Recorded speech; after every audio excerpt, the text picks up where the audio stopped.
and kind of for one more moment, keeping it kind of on the women's side, because of course I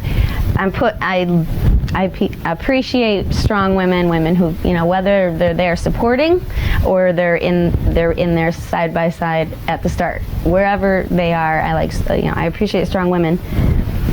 No doubt your first wife was an amazing supporter of you.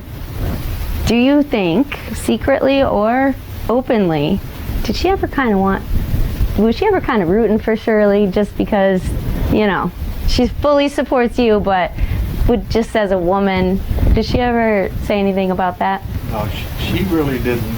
She was really a homebody from the old school. Okay. And she was against the girls driving. Oh, okay. And of course, I was for it too, because in those days they sat right back there with the engine, and they could have been burned seriously.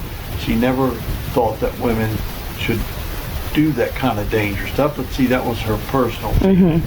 And she applauded Shirley for what she did, but she never wanted her to beat me. But she did cheer for Shirley in racing the Other men. Yes, Okay. she That's a very fair balance. Shirley was a real pioneer. There was one woman before Shirley too, you know, I don't know whether you know about her, Barbara Hamilton, that had the I do not. The blue car, her blue car is in this museum. Okay. I must have seen it then. Supercharged little Willis. Okay. And she was the first woman licensed to drive a supercharged car. And then, after they gave it some thought, they pulled her license. Oh, okay. De-licensed her. Did they have a reason? Went through all kind of letters and meetings and everything, and finally got her license back. Did they have a reason? I mean, yeah, whether it's red tape They or thought that real. women shouldn't drive supercharged cars. Well, I know they thought that. That was the reason, though. Dangerous. The NHRA was the same reason. Yeah. Well, Shirley and her husband actually came to me. I was in the chassis business. This is 1964. Okay. And John Muldowney, her husband, helped Shirley get into my car. They wanted to sit in it and see how it felt, and they really liked it. And they gave me a deposit to build her a slingshot dragster. And the drive home from Lebanon, New York, I thought about it and all the bad publicity I would get if she got she was a good looking woman, and if she got burned, you know, it'd be horrible. And so I sent her a deposit back. I said, you know, I really don't think you ought to drive one of these kind of cars. But I wasn't thinking of it as, because she didn't even want it for a fuel dragster. She just wanted a small Z dragster or something. And so she bought one from somebody else, and they did real good.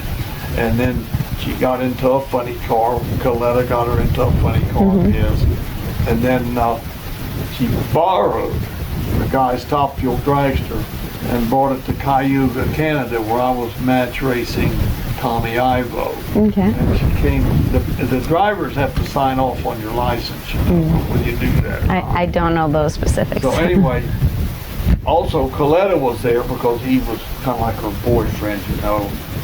And she came over and said she was going to try to qualify for a Top Fuel license when I watched the runs. And then she went and got Ivo, and so everybody watched her make the 3 runs.